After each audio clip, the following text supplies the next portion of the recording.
Salut Clara! Salut Sarah, ça va bien? Ça va bien toi? Oui, ça va très bien. Ouais, donc là on a délaissé un petit peu notre équipe de robotique. Oui, Ouais, pas mais aujourd'hui. Et on a des questions devant nous. Wow, je pense que je vais y aller. Oui, ben vas-y. Donc, il y a la première question. Qu'est-ce qui vous a motivé à devenir enseignante de sciences? Et ça, c'est une grande question. Moi, j'ai un parcours un peu particulier parce que j'ai commencé comme inhalothérapeute au secondaire. C'était pas mal la seule voie que je voyais. Je manquais de confiance en moi. Puis aller dans un domaine de sciences, même si c'est un domaine de sciences, mais plus poussé, j'avais une certaine crainte. Puis j'aimais aussi enseigner comme inhalothérapeute. J'aimais avoir des jeunes techniciennes, des jeunes médecins. Je leur montrais comment fonctionnent les respirateurs. Puis j'ai fait mon retour aux études et puis enseignante de sciences, c'était entre autres de biologie pour commencer. Ouais. Hein? Mais à travers mon parcours scolaire à l'université, au cégep, bien là, je me suis découvert une passion pour l'électricité, la physique. Puis encore plus depuis qu'on a débuté il y a 8 ans la robotique. La robotique, c'est tellement un beau projet. Là. Ça permet de s'épanouir dans plein de domaines parce que c'est pas juste la mécanique, là. C'est la programmation, c'est la communication, c'est bien sûr la conception. À mon tour, quel est, selon toi, le meilleur moyen pour encourager les jeunes filles à s'engager dans des études scientifiques? Bon, premièrement, c'est pas toutes les filles qui doivent aller en sciences. Faut vraiment que tu saches ce que t'aimes, mais si la fille elle a un petit intérêt, tu sais, mettons, t'as aimé ton cours de sciences, cette matière-là, moi, je conseille à la fille d'aller faire des recherches. Tu sais, il y a d'autres affaires à aller explorer, il y a d'autres aspects de cette matière-là à aller voir. C'est vraiment ce qui m'a aidé à trouver ce que j'aimais, c'est nicher à la place que moi j'aimais, puis c'est vraiment faire de la recherche. Oui, parce qu'effectivement, hein, tu sais, à 15, 16, 17 ans, on n'a pas tout vu encore, puis se contenter effectivement de ce qu'on voit à l'école, peut-être pas nécessairement toutes les sciences. Les sciences, c'est tellement vaste, hein, il y a tellement de domaines de recherche que c'est un très bon... Oui. C'est une très bonne suggestion à faire à nos filles, ça. Excellent, ça. C'est très bien. Quelle est, selon vous, la place des filles dans l'univers des sciences? Bien, comme on a parlé tantôt, les filles, les femmes, ils peuvent être dans n'importe quel domaine. C'est juste de leur offrir l'occasion d'avoir des modèles pour commencer, de bons modèles pour leur prouver qu'ils sont capables de le faire.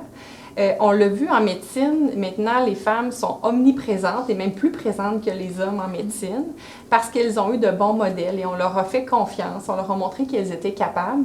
Puis je crois qu'en ce moment, au niveau de l'ingénierie, comme avec Farah Alibé, qui est une ingénieure québécoise qui perce à la NASA, je trouve que ce sont de bons exemples qu'on peut montrer aux filles qui sont capables. Donc moi, c'est sûr que mon rôle à l'école, c'est j'essaie d'être ce modèle-là pour les filles. Puis ça fait en sorte que là, on arrive à un produit final qui est encore meilleur. Donc, on a autant besoin des gars que des filles. Ça ne devrait même pas être un débat de genre. C'est vraiment plus un débat de « j'aime ça » ou « j'aime pas ça ».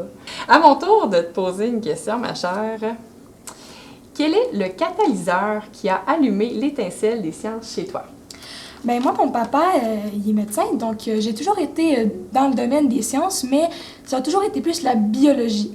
Et là, un jour, j'ai reçu un cadeau de fête, un cadeau, c'est un livre sur la NASA, sur les fusées et tout ça. Puis moi, quand j'étais jeune, j'avais vraiment peur de ça. C'était pas quelque chose que je voulais m'introduire dedans, mais j'ai commencé à lire le livre, puis je me suis vraiment commencé à m'intéresser. Et là, plus de livres et plus de recherches, et vraiment, je pense que c'est ça qui m'a ouvert au monde des sciences. Et bien sûr, c'est pas mon seul intérêt, l'aérospatiale. J'aime beaucoup aussi l'ingénierie et la biologie aussi. Mais je pense que c'est vraiment ça qui m'a fait déclencher mon intérêt pour les sciences. Moi, je me souviens de toi, on recule de quelques années, d'une jeune fille en secondaire 1 qui m'arrive justement avec son livre de la NASA, d'une grande curiosité. T'as-tu vu cette vidéo-là sur YouTube? T'as-tu vu cette chaîne YouTube-là que je suis? T'as-tu vu mon livre? C'est ce que j'ai remarqué chez toi. Donc, effectivement, avoir un livre ou avoir des fois juste une découverte, puis savoir cette curiosité-là, mais c'est ça qui nous pousse peut-être à faire des sciences autrement que le parcours peut-être un peu plus scolaire, dans le fond, là. Je sais pas.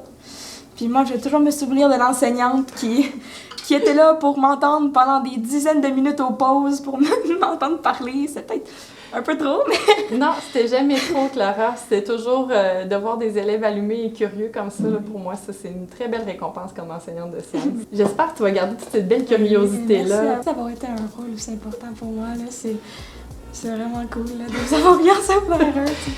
Oui, mais des gens passionnés. Hein. Oui, c'est toujours cool à avoir. C'est toujours cool à avoir. C'est un plaisir partagé.